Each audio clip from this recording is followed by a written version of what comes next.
चली जाए और कोई शायद नजर ही ना आए सामने के भी हमने क्या खाना है, किधर पीना है। तो ये सब कुछ सजा हुआ था। पंजाब की वजारत आला मिल गई थी, हुकूमत मिल गई थी, और अब अचानक क्या हुआ कि वो वोटों का फड्डा पड़ गया, ज़िमनी इंतखाब आ गया, ये आ गया। तो ये मिलेगा कुछ नहीं इनको। बत्ती मुस्तकिल चली गई है, टेबल इनकी उलट गई है, ये जो मर्जी कर लें। नंबर भी बंद है। वो नंबर से तो बार बार आगे से ये जवाब आ रहा है, आज आपको मतलूबा सहूलत मुयसर नहीं है। ये फिर करते हैं two two two two two, वो कहते हैं आज आपको मतलूबा सहूलत मुयसर नहीं है। तीसरी दफा वो कहते हैं अबे मियाँ तुम्हारे कान खराब हैं, साफ कराओ इनको, मतलूबा सहूलत मुयसर नहीं है। तो ये चल रहा है। लेकिन ये लगे हुए हैं, एक किसी को लंदन भिजवा रहे हैं, किसी को उधर, देखिए अटॉर्नी जनरल उधर गए हुए हैं लंदन, जरदारी साहब दुबई चले गए पॉलिश लेने, और ये पता नहीं क्या लेने गए हैं। लेकिन बहरहाल आप जो पढ़ रही हैं अभी, आपने जो टिकर्स बताए हैं ना, जो अंदर की कार्रवाई वाजे है। इससे चीफ जस्टिस साहब ने कहा कि ये बिल्कुल ये कोई पेचीदा मामला नहीं है, हमारे जो फैसला है उसके मुताबिक ही आगे काम होना है। इसमें हमें तो कोई बहाम नजर नहीं आता कि वोट काउंट होने थे या नहीं। तो अब टाइम ये जितना देखें और कितना गेन कर सकते हैं आज। पर मुझे लगता है कि अगर अभी तक जजेस बैठे हैं और वो कह रहे हैं हम 24 घंटे तक बैठने के लिए तैयार हैं, तो लेट्स सी कि हो सकता है आज फैसला आ जाए। सुने, अब देखते हैं कि ये आज फैसला जो है वो क्या आता है। लेकिन साथ ही साथ एक जो चीज़ है वो भी क्योंकि चलो शुजात हुसैन काफ लीग के जो वकील हैं उनको भी अब वो शामिल कर लिया गया। फारूक नाइक साहब जब गए उनकी भी पिटीशन को कहते हैं कि मज़ीद सुन लेते हैं कि इसमें फुल कोर्ट का है मामला या नहीं। तो अब पाकिस्तान पीपल्स पार्टी भी फरीक होगी, काफ लीग भी फरीक है, लेकिन मामला सारा सादा एक सवाल है जिसके गिर्द घूम रहा है उसामा। उससे चीज़ें आगे आ ही नहीं पा रही हैं, उस सवाल का जवाब नहीं हो रहा है, कहीं और मामला जो हैं वो चली जा रहे हैं। तो सवाल का मेरे ख्याल में जवाब था ही नहीं, केस कमज़ोर पहले ही बनाया गया, तैयारी उस तरह से कर नहीं पाए कि पूरी जो गेम डिप्टी स्पीकर के ज़रिए करनी थी वो कुछ और से और हो गई। तो मेरा ख्याल है ये हाथ कहीं पीपल्स पार्टी तो नहीं कर गई है नून लीग के साथ इस सारे अमल में कि कानूनी तौर पर ही कमज़ोर केस बनाया जाए। ये सीक्रेसी रखने की कोशिश की गई थी और फिर जरदारी साहब ने वो सारे गेम, वो लेटर वाला, तो अब जो नून लीग के वकला हैं उन्होंने भी कहा जी आपने राजदारी तो रख ली जरदारी साहब के कहने पर, लेकिन हमसे मशवरा ही नहीं किया, तो ये तो सारी गेम ही नहीं बन सकती, किसी सूरत हमारे हक में फैसला नहीं आ सकता। जिस तरह से रूलिंग दे दी डिप्टी स्पीकर ने और कहा जी जजमेंट के मुताबिक मैं दे रहा हूँ, अब सुप्रीम कोर्ट की वो ऐसी जजमेंट ही नहीं है, यहाँ से मामला ख़राब हुआ। लेकिन आप देखें ये सब कुछ जो हो रहा है ना, ये सिस्टम के लाडले, एतजाज़ एहसन साहब ऐसे नहीं कहते इनको कि सिस्टम के लाडले हैं, आज तो उनके साथ सारे बाकी भी सब शामिल हो गए, सब लाडले बन गए हैं। अब हमारे साथ समी इब्राहिम साहब बैठे हैं, देखिए ना कैसे कैसे केसेस का इन्होंने सामना किया है, कैसे कैसे केसेस इनके खिलाफ बनाए गए, किन जुमलों पर बना दिए गए, क्या किया गया।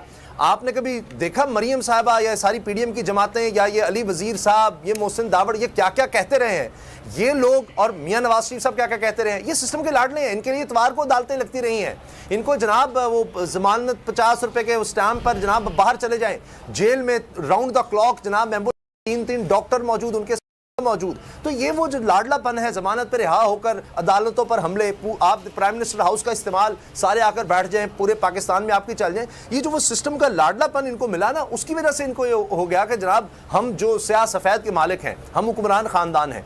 आज वो चीजें हो नहीं पा रही, वो जिस तरह समी साहब ने कहा वो मतलूबा मुयस्सर नहीं है। तो ये आज ये खेल खेला जा रहा है, सिस्टम के लाडले ये और लाडला ये किसी और को कहते रहे, चलाने की कोशिश है।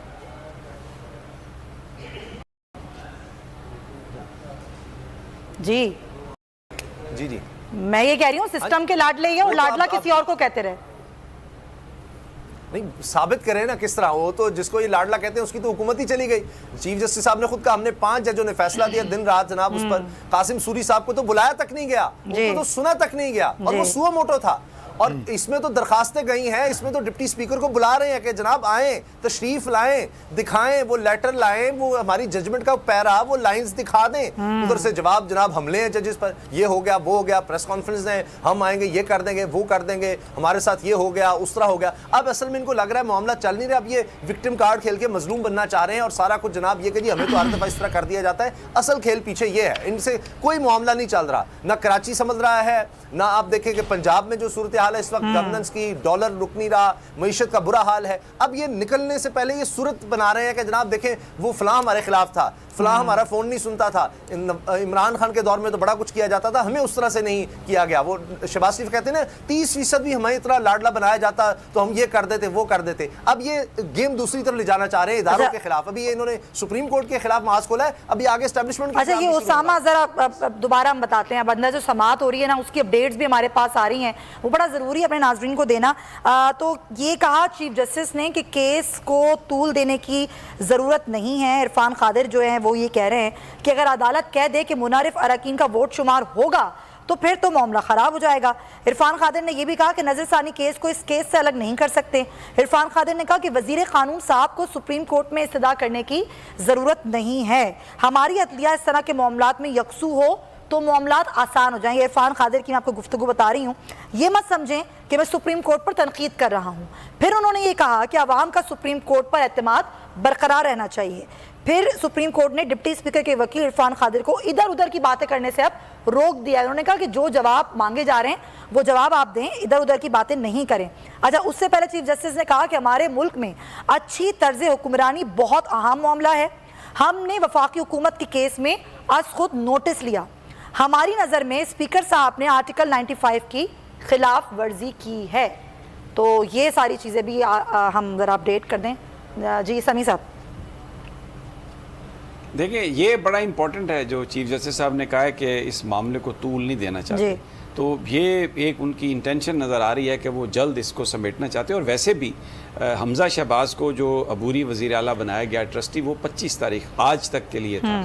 तो अब क्योंकि अगर आज से आगे जाएगी इसकी समात तो फिर वो जो पहला ऑर्डर है उसमें भी फिर अमेंड करना पड़ेगा और उनको आगे ले जाना पड़ेगा। और अगर दलाइल, और ये भी कहा चीफ जस्टिस साहब ने कि हमने आज का मंडे का दिन इसीलिए रखा था कि आप सब लोग तैयारी करके आएँ, आपको मुकदमे की मौका मिल जाए। अब वो सारे आके कह रहे हैं जी हमने हदायत लेनी है, डिलेइंग टैक्टिक्स। तो ये मुझे लगता है कि ये जो इनकी हुकूमती इत्तेहाद की कोशिश है कि आज तूल दे के फिर एक रात ले लें, और वो जो वजारतें, जैसे पहले तो एक फ़िल्म होती थी ना दुल्हन एक रात की, तो अब ये इनकी प्रोडक्शन है कि वजारत एक रात की, इसको 2 रातें करने की वो कोशिश कर रहे हो, लेकिन मुझे नहीं लगता कि वो इसमें कामयाब होंगे। और ये जो इस वक्त जो बेंच है, बेंच का मूड यही है कि जो आपके पास दलाइल हैं वो दें, अगर दलाइल नहीं है तो वो फैसला, ज़्यादा लाइकली यही है कि ऐसा होगा। बहरहाल कोई ऐसी सिचुएशन भी हो जाए जिसमें कोई आर्गूमेंट इस तरह का आ जाए जिसपे थोड़ा कुछ मज़ीद वजाहत की ज़रूरत हो, तो then hearing can go until the next morning. लेकिन अभी जो इस वक्त सूरत हाल चल रही है, 24 घंटे बैठने के लिए तैयार हैं, तूल नहीं देना चाहते, इबाहम कोई नहीं है, सिर्फ एक नुक्ता है, आइन और कानून बिल्कुल सामने है। इतना कुछ आने के बाद फिर उसको आगे लिंगर ऑन करना या खुद उसमें